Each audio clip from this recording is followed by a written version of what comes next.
Welcome back to Politicking. I'm talking with Dinesh D'Souza, best-selling author, documentary maker, and his new book is The Big Lie, Exposing the Nazi Roots of the American Left.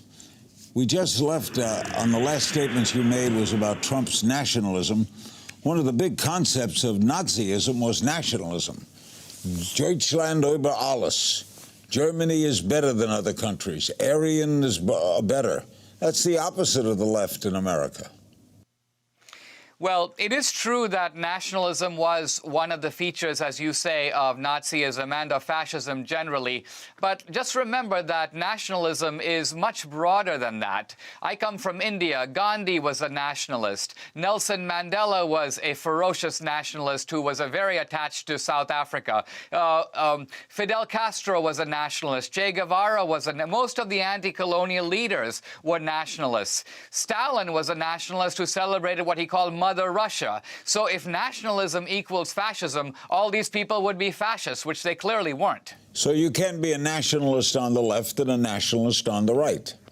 Absolutely, and I don't think it's nationalism that's what makes the left today fascist. What makes the left fascist is that when I go out to speak on the campus, I will see masked protesters wearing black outfits, carrying weapons, who drive dissenting conservative speakers off the campus. These are people who are ready to use intimidation and force to prevent a point of view from being aired that is never aired on the campus. And now they call themselves anti-fascist, Larry, but to me they resemble Mussolini's black shirts or Hitler's brown shirts. They look like them, they talk like them, they act like them. And so therefore I conclude that these people in the name of anti-fascism are actually using fascist tactics.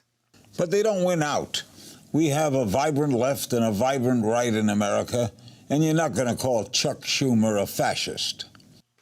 No, but I think that the ideology and the economic policy of fascism has always been on the left. Let's remember that Hitler was a National Socialist. He changed the name of the German Workers' Party to the National Socialist German Workers' Party. Mussolini was a Marxist and a lifelong socialist. So this whole concept that fascism somehow comes from the right is very misleading. Fascism is the ideology of the centralized state.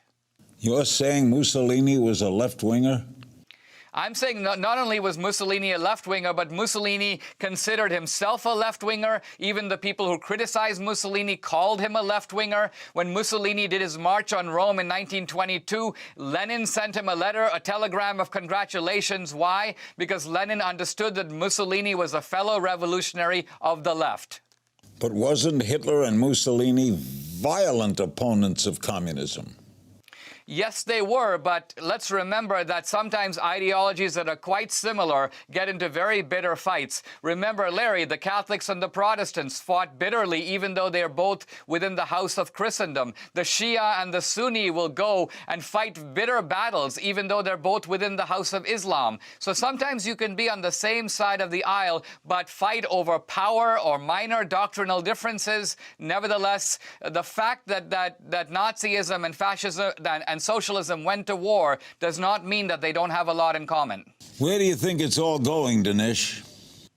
Well, I would like to see, my last chapter is called Denazification, and what I mean is that I long for the kind of healthy democratic politics in which people don't regard each other as enemies, they don't have to carry weapons, they have arguments, so they don't have to come to blows. I actually yearn for the kind of America in which Donald Trump is actually not even necessary. Dinesh, always good talking with you. My Thank pleasure. you so much. Dinesh D'Souza, the book is The Big Lie, Exposing the Nazi Roots of the American Left. It's out now and available everywhere, including for downloads.